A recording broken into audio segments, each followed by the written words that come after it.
안녕하세요. 수학쌤 수인쌤이에요. 오늘은 수학 진도를 나가는 게 아니라 다른 활동을 할 거예요.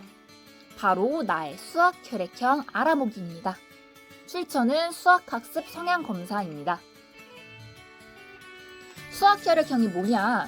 우리 MBTI 검사를 통해서 내 성격이 뭔지, 성향이 뭔지 알 수 있었잖아요. 그거랑 비슷하게 특히 수학 공부를 할 때 내 행동, 내 성격이 어떤가 그걸 보는 테스트입니다.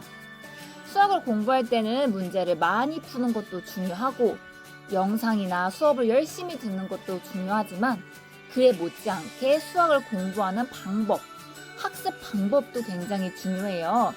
괜히 비효율적으로 공부했다가 나한테 맞지 않는 공부 방법을 선택했다가 돌아가는 경우도 있기 때문에 나는 어떻게 공부하는 게 맞는지 어떤 성향인지 알 필요가 있어서 준비했습니다. 한 32문제 정도의 문항이 있을 거예요. 그걸 보고 떠오르는 대로 MBTI 검사처럼 그렇다, 아니다 체크를 해주시면 됩니다. 영상을 보는 여러분들은 빈 종이에다가 그렇다라고 한 문항 숫자를 적어두세요. 그래서 32문제를 다 하고 난 뒤에 어떤 문항들을 그렇다라고 선택을 했는지 그걸 보고 내 수학 혈액형을 판단하는 시간을 가질 거예요. 정답은 절대 없고요. 희망하는 모습이 아닌 현재 자신의 모습에 가까운 것을 체크해 주시면 됩니다. 그럼 지금부터 시작할게요. 1번. 체험이나 활동 중심으로 수학 공부하는 걸 좋아한다. 2번. 현재 학교 수업 방식처럼 체계적이고 규칙적으로 진도 나가는 게 좋다. 3번. 사물이나 현상의 원리를 구체적으로 따지고 연구하는 걸 좋아한다. 4번. 배고프고 아픈 동생을 위해서 빵을 훔치는 걸 보면 용서를 해주고 싶다. 5번.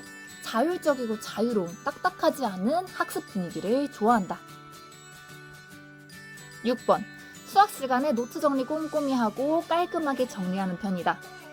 7번. 친구들이랑 같이 공부하는 것보다 혼자 공부하는 걸 좋아한다. 8번. 여러 친구들이랑 같이 공부하다가 혼자 소외된 나를 보면 나도 모르게 우울해진다. 9번. 여행이나 체험을 통해 무언가를 배우는 게 차분하게 도서실에서 앉아서 공부하는 것보다 더 좋다. 10번. 미리 계획을 세워놨는데 새로운 약속이나 할 일이 생기면 가끔 짜증이 난다. 11번. 학습하다가 공부하다가 어려운 문제를 만나면 미뤄지는 게 아니라 해결할 때까지 끝까지 붙잡고 파고든다. 12번. 감수성이 풍부한 당신, 차가운 수학은 싫어요. 딱딱한 건 싫어요. 13번. 문제만 푸는 수학 시간보다 활동적인 체육 시간을 더 좋아한다. 14번. 수업 시간이나 약속 시간에 대부분 늦지 않는다. 15번. 한 번 집중하면 옆에서 무슨 일이 일어나도 모르는 편이다. 16번. 여러 과목의 공부를 잘해야겠다라는 생각은 많지만 실천하는 그런 실천력이 부족하다. 17번. 규칙적으로 계획세에서 수학 공부를 하기보다 벼락치기, 집중적으로 수학 공부를 하는 편이다. 18번.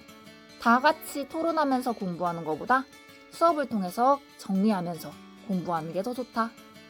19번. 내가 좋아하는 것에 심취해서 얘기를 할 때 친구들은 쟤 잘난 척하는 것 같아 이렇게 오해할 때가 있다. 20번. 수학 선생님이 너 왜 이렇게 문제를 못 푸냐? 라고 문제를 못 푸는 친구를 혼내면 나도 모르게 울컥 화가 난다. 21번. 매일매일 꾸준하게 수학 문제를 푸는 건 지루하고 불편하다. 몰아서 하는 게 더 좋아. 22번. 유형별로 깔끔하게 정리해져서 만들어진 수학 문제집을 아주 좋아한다. 23번. 시험 보다가 문제를 잘못 보고 실수하는 경우가 좀 많다. 24번. 시험을 보는 과정에서 마음이 너무 떨려서 긴장해서 실수를 많이 한다. 25번. 나는 수학 공부를 할 때 잘하진 못하지만 그래도 나름 열심히 열정적으로 한다. 26번. 수학 시험 중 한두 개 어려운 문제를 붙잡고 있다가 시간이 너무 많이 흘러서 다른 걸 못 풀고 망치는 경우가 자주 있다. 27번. 수학이나 이런 과학 이론을 공부하는 것보다 사람 이름을 외우는 게 좀 어렵다. 28번. 사람 많은 도서관에서 다른 사람을 의식해서 책상을 일부러 깔끔하게 더 자주 정리하는 편이다. 29번. 수학 시험 볼 때 약간 이런 경쟁하는 분위기를 즐기고 모르는 문제가 나오면 바로바로 지나가서 아는 거 먼저 푼다. 30번. 공식이냐 개념을 알고 어떤 유형의 문제를 풀이하는 건 남들보다 잘한다. 31번. 어떤 일을 예견하듯이 수학 문제에서 변화하거나 이런 규칙성 찾는 거, 이런 규칙을 잘 맞추는 편이다. 32번. 수학 선생님이 좋으면 성적이 좋아지고 수학 선생님이 싫으면 성적이 나빠지는 편이다.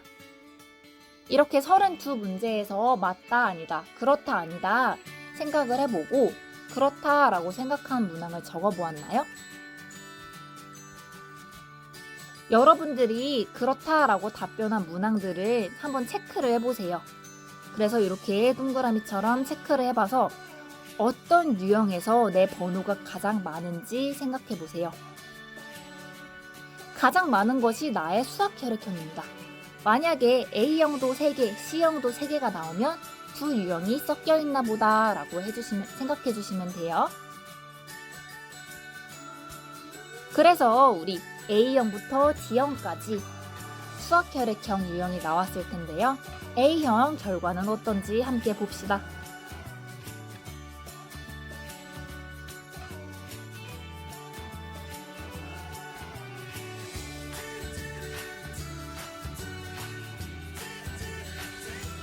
B형, 규칙적인 유형학습형은 결과가 어떤지 함께 봅시다.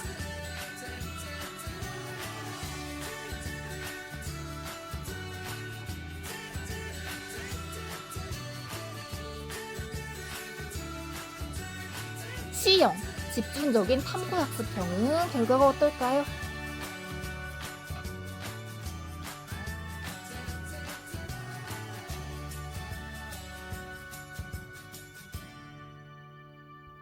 D형, 관계적인 칭찬형은 결과가 어떨까요?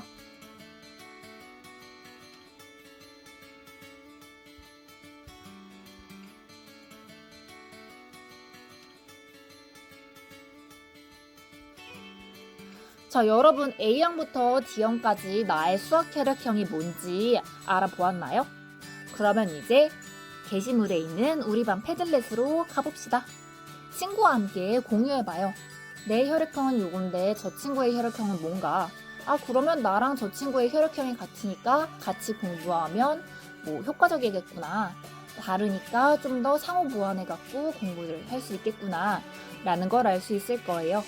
이 수학 혈액형은 너무 맞지 않는다고 상심할 필요도 없고 참고용으로 한번 해보는 거였어요. 중요한 건 나의 학습 방법, 효율적인 방법을 찾아나가는 것도 중요하다라는 걸 알았으면 좋겠고 패들렛으로 가서 나의 수학 혈액형이 무엇인지 그리고 결과를 보고 난 소감과 앞으로 나의 공부 방법 어떻게 할 건지 그리고 2학기 수업 시간의 다짐을 적어보는 시간을 갖도록 할게요. 이번 영상은 여기까지.